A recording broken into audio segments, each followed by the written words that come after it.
Hello everybody and welcome to a new episode of Bears and Games. Today we're going to be looking at Batman Arkham Asylum, which demands that you have a lot of free space on your hard drive. So instead of starting it off, I had to delete Siren Blood Curse, and I know that you can download it again, but it still freaks me out.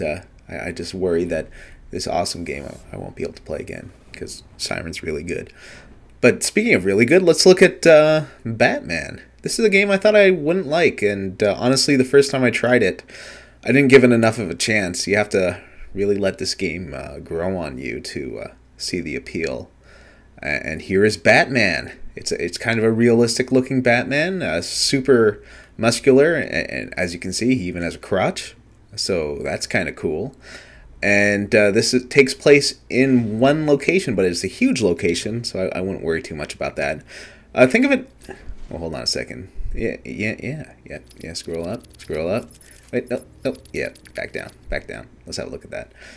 It looks like he wears some kind of metal cup, I guess, which makes sense. You know, he's Batman. He's getting kicked around a lot, so you don't want to leave your junk unprotected.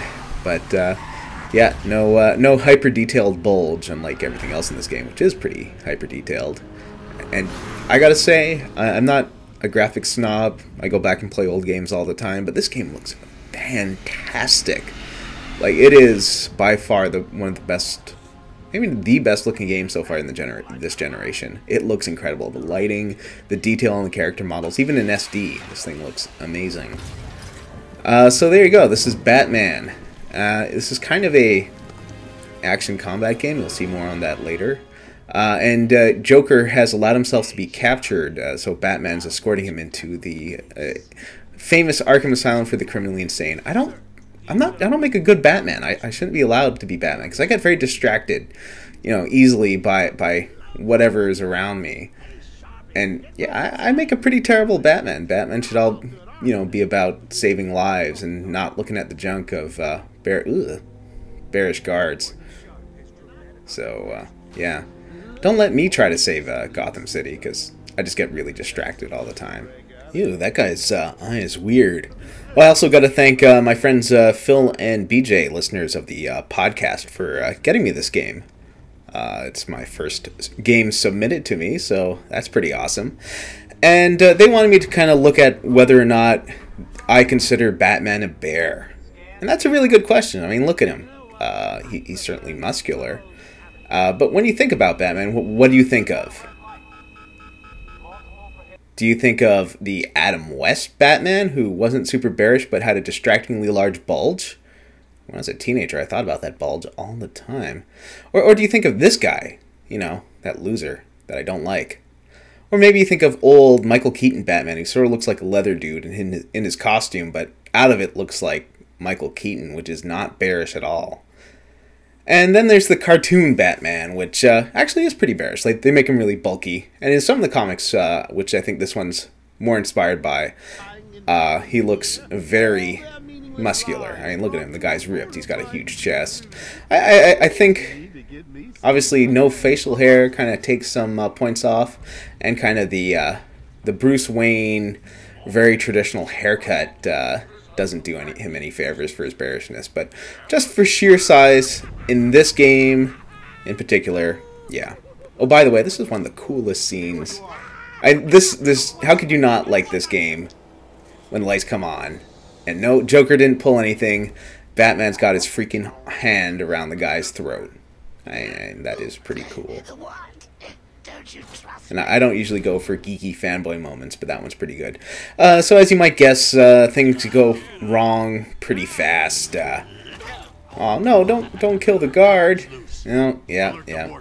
So Batman has to save the day in the trap that Joker springs, and then you get into the combat. Another instance of sorta Devil May Cry, God of War style combat, but it's pretty different.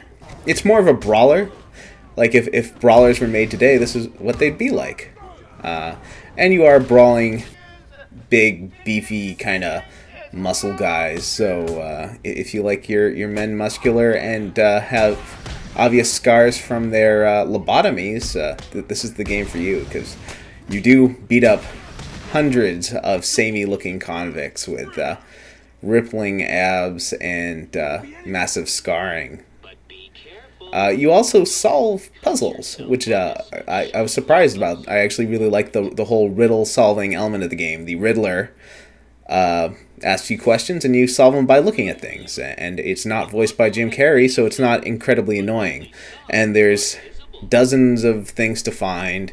Oh, and also there is some stealthy mechanics, but it's really simple.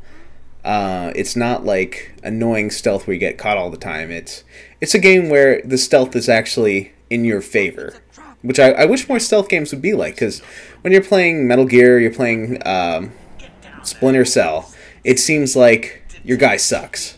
I know it's me sucking as a game player, but your guy gets caught all the time. Whenever he's caught, he's shot down. In this game, you are hunting them, not vice versa. You go through it just taking everyone down in lots of cool ways. It does get a little repetitive, and the game systems can be pretty obvious. Like, there's like the stealth part and the going up on the roof part, and it's all almost feels PS1-y, but I don't mean to say that in a bad way. I just mean kind of the simplicity and the way that everything in the game is kind of divided into its own.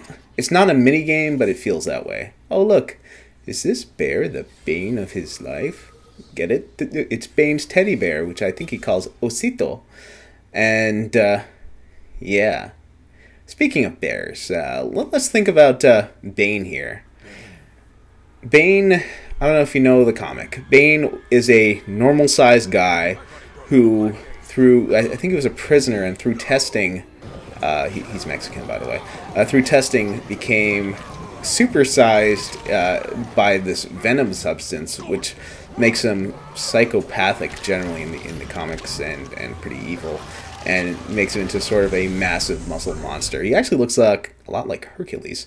So why do I think Bane is hot? I don't think this Bane is hot. And, well, okay, I kind of think this Bane is hot even with the veins, but that's only because of the codpiece and the fact that he was played by Jeep Swenson, who, well, died right after the movie was filmed, but was so hot. But no, other artists, when they tackle Bane, especially my friend says, and remember, I don't know that much about comics. My friend, who's a comics guy, look at that one, says the Latino artists tend to draw him much more sympathetically and much more realistically proportioned. And I know that has a lot to do with how much venom he's taking and whether he's being good or bad. But he is incredibly hot in the comics. But in this game, no.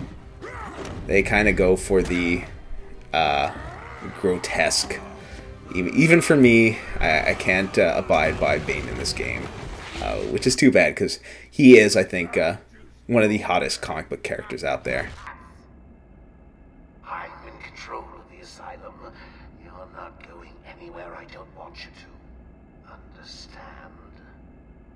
If